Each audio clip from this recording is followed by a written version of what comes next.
এবার দেখেন বিবি হাজেরা ওই দুধের বাচ্চা ইসমাইলকে নিয়ে মরা ভুলের প্রান্তরে কাটাইতে লাগলেন।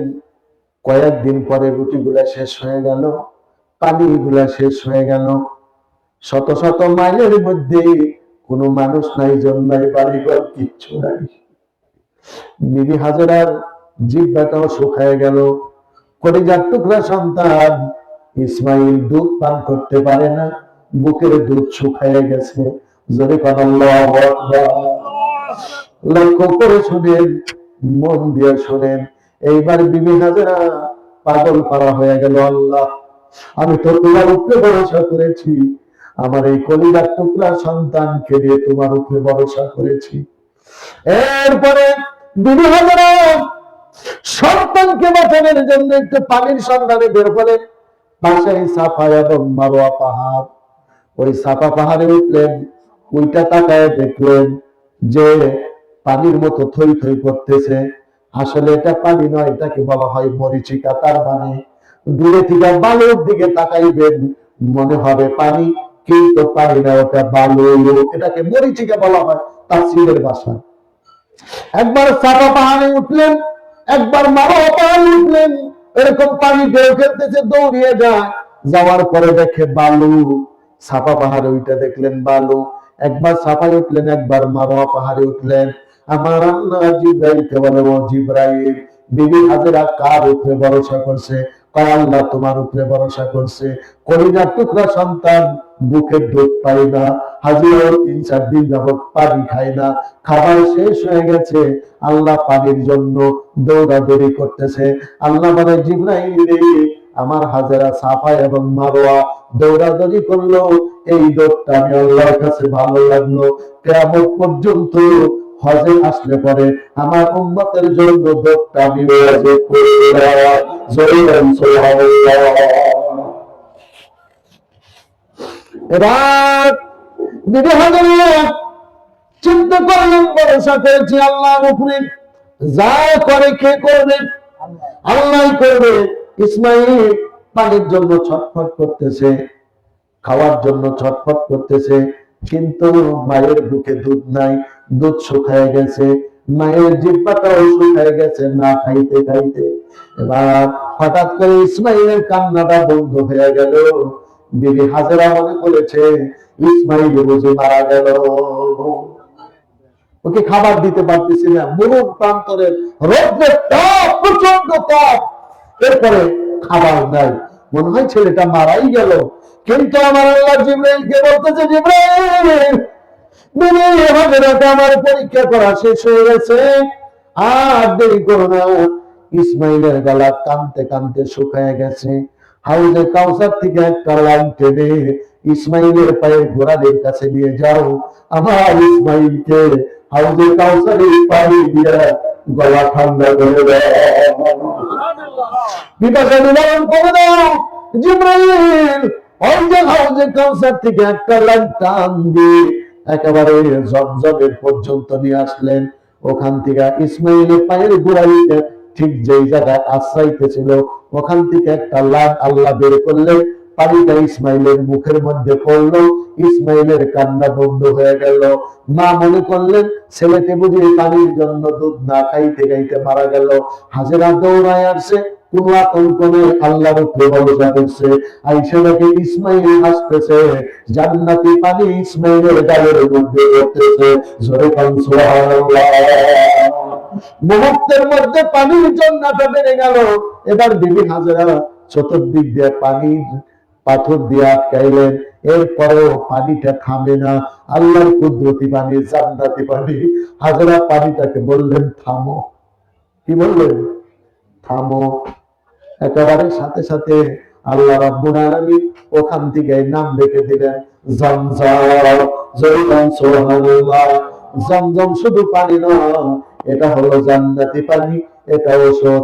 এটা খাইলে মানুষের অসুখ বিসুখ ভালো হয়ে যায়। সুবহানাল্লাহ। এই জন্য নবীজি যতবার জমজমের পানি পান করছে ততবার দাঁড়িয়েছে। সাহাবারা জিজ্ঞেস করছে, ইয়া রাসূলুল্লাহ, আপনি সমস্ত পানি বসে পান করেন, জমজমের পানিটা দাঁড়িয়ে পান করেন। কারণটা কি? নবীজি বলেছে, সাহাবারা রে, এই পানিটা হলো আল্লাহ রাব্বুল আলামিন আমার ভাই ইসমাইলকে কেন্দ্র করে দান করেছে। আমি এই পানিতে পান করি আর আমার বড় ভাই ইসমাইলকে দাঁড়িয়ে সম্মান করি। এই জন্য নবীজি বলেছে, জমজমের পানি কেউ পশ্চিম দিকে দাঁড়ায় পান করে আর মনে মনে বলে, আল্লাহ আমার তো অসুখ আছে, তুমি মাফ করে দাও, আল্লাহ রাব্বুল আলামিন জমজমের পানি রসিনায় অসুখ বিসুখ দূর করে দেবে। সুবহানাল্লাহ। এইবার শুরু হয়ে গেল। বিবি হাজেরা পানির সন্ধান পাইলেন মরুভূমির প্রান্তরে। ওই মরুভূমির প্রান্ত দিয়ে, ওই রাস্তা দিয়ে অনেক ব্যবসায়ীরা মিশরে যাইতেন, জর্দানে যাইতেন, সিরিয়াতে যাইতেন ব্যবসা করার জন্য। কিন্তু ওইটা মরুভূমির অনেক লম্বা রাস্তা ছিল। ওখানে আসলে পরে ব্যবসায়ীদের উট মারা যাইতো, ছাগল মারা যাইতো, দুম্বা মারা যাইতো, লক্ষ লক্ষ কোটি কোটি টাকা ব্যবসায়ীদের লস হইতো। কিন্তু ওই দিন ব্যবসায়ীরা তাবুত আনাইছে, বনে থেকে ওইটা থেকে উট নাই, দুম্বা নাই। উট দুম্বা কই গেল? এরপরে খুঁজতে খুঁজতে দেখে বিবি হাজেরা সমস্ত উদ্দুম্বা গুলা লাইন ধরে দাঁড়াইছে, আর বিবি হাজেরা জমজমের কুয়াই থেকে উদ্দুম্বা গুলাকে পানি পান করাইতেছে। ব্যবসায়ীরা তো খুশি হইলেন, মহা খুশি। এরপরে হাজেরার বাড়ি থেকে তারা সুন্দর করে দিলেন। এরপরে 6 মাসের খাবার দিয়ে গেলেন, বললেন আবার আমরা 6 মাস পরে আসবো, আবার তোমাকে আমরা 6 মাসের খাবার দিয়ে যাবো। কি দেখছেন? এইটা হলো ধৈর্যের ফল। কিসের ফল? আরো যেরকম কিছুর ফল। বিবি মরিয়ম তিনি তার গর্ভে সন্তান, আল্লাহর কুদরতি সন্তান ঈসা আলাইহিস সালাম, কিন্তু তিনি বাইতুল মাকদাসের জাদু দিতেন। মানুষজন তাকে অকথ্য ভাষায় বকাবাজি করতে লাগলেন। খ্রিস্টানেরা তাকে এক করে করলেন, তাকে হাট বাজার বন্ধ করে দিলেন। তারা বলতে লাগলেন, তোমার বিয়ে শাদী হয়নি, একজন কুমারী মেয়ে, কি করে তোমার পেটে বাচ্চা আসলো? সে বলছে এটা আল্লাহর কুদরতি বাচ্চা। তারা বিশ্বাসই করে নাই। কিন্তু বিবি মরিয়ম তার হুজরাখানায় আল্লাহর সাথে ধৈর্য ধারণ করেছেন এবং আল্লাহর উপরে ভরসা করেছেন। ইন্নাল্লাহা মাআস সাবিরিন, ধৈর্য ধারণ করেছেন। এরপরে হযরত জাকারিয়া আলাইহিস সালাম তিনি বলেছেন, আমি বিবি মরিয়মের রুমে ঢুকলাম, ঢুকে দেখি মরিয়মের রুমে ফলমূলের কোনো অভাব নাই। সুবহানাল্লাহ। তার মানে আল্লাহর কুদরতি খাবার আল্লাহ তাকে খাওয়াইছে। আল্লাহ পরীক্ষা করেছেন, ধৈর্য ধারণ করেছেন, দুনিয়ার চাইতে উত্তম খাবার আল্লাহ খাওয়াইছে। এবার ইব্রাহিম আলাইহিস সালাম ইসমাঈলকে সাজিয়ে খুঁজিয়ে নিয়ে গেলেন, মনে আছে? মা সাজিয়ে দিলেন ওই সন্তানকে, যেই সন্তান হওয়ার পরে তাকে এই কাবা মরুভূমির প্রান্তরে রেখেছিল, মনে আছে? এবার এই সন্তানটা ইব্রাহিম আলাইহিস সালাম বললেন, আমি স্বপ্নে দেখেছি আমার সন্তানকে জব করতেছি, তাও স্বপ্নে দেখছে। আল্লাহ ডাইরেক্ট ওহী করে নাই, কারণ আল্লাহ তাকে পরীক্ষা করবেন। মায়ের কাছে বললো, মা বলতেছে পয়গম্বরদের স্বপ্ন কখনো মিথ্যা হয় না, আল্লাহ যেটা অর্ডার করছে তাড়াতাড়ি তুমি পালন করো। সুবহানাল্লাহ। আল্লাহ হুকুম করছে তাড়াতাড়ি পালন করো।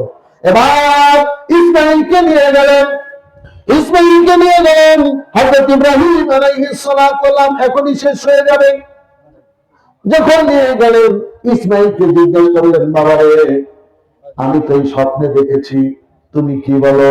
ইসমাঈল বললেন, সাতাজিদুনি ইনশা আল্লাহু মিনাস সাবিরিন, আপনি আমাকে ধৈর্যশীলদের মধ্যে পাবেন।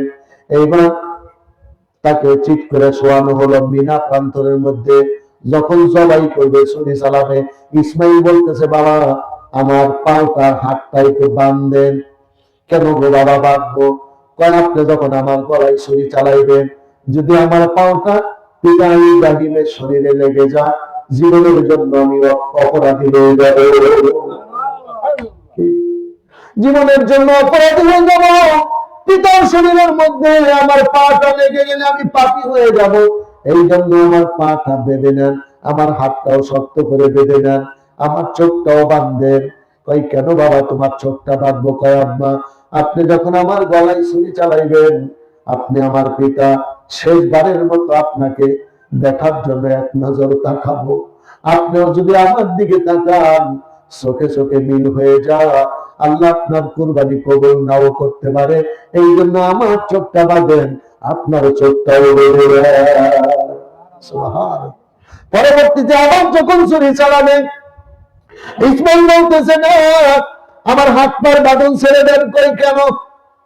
কয় আল্লাহ যদি কিয়ামতের দিন প্রশ্ন করে, ইসমাইল তোকে হাত পাও বেঁধে জোর করে তোর আব্বা জবাই করেছিল, আল্লাহর কাছে কি জবাব দিব? ওর দরকার নাই, আপনি আমার গলায় ছুরি চালায়া একটু দূরে চলে যান।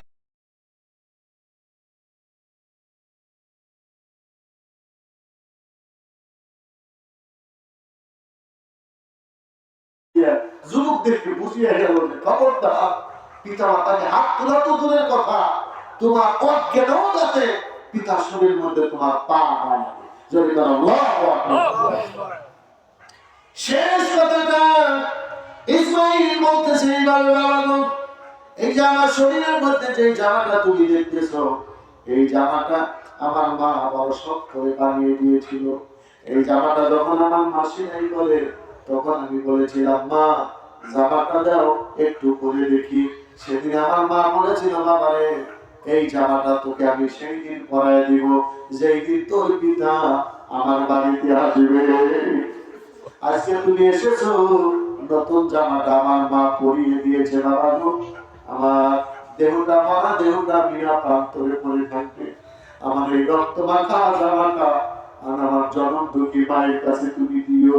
আর আমার সালামটা বইল, আমার মা যেন কান্দে না, দুনিয়ার মায়ের বুক খালি করলাম, জান্নাতে মায়ের সাথে আমি থাকবো। জোরে বলেন সুবহানাল্লাহ। এই জন্য আল্লাহর তরফ থেকে পরীক্ষা আসবে, আল্লাহর দিকে তাকে আমরা ধৈর্য ধারণ করব। ঠিক আছে, আমরা বলবো হাসবুনাল্লাহু নি'মাল ওয়াকিল, তার মানে যে আল্লাহ আমরা তোমার প্রতি সন্তুষ্ট, ঠিক কি না? তুমি আমাদের জন্য যথেষ্ট, তার মানে না এই একটা কথার উপরে ইনশাআল্লাহ ওয়াজ আছে।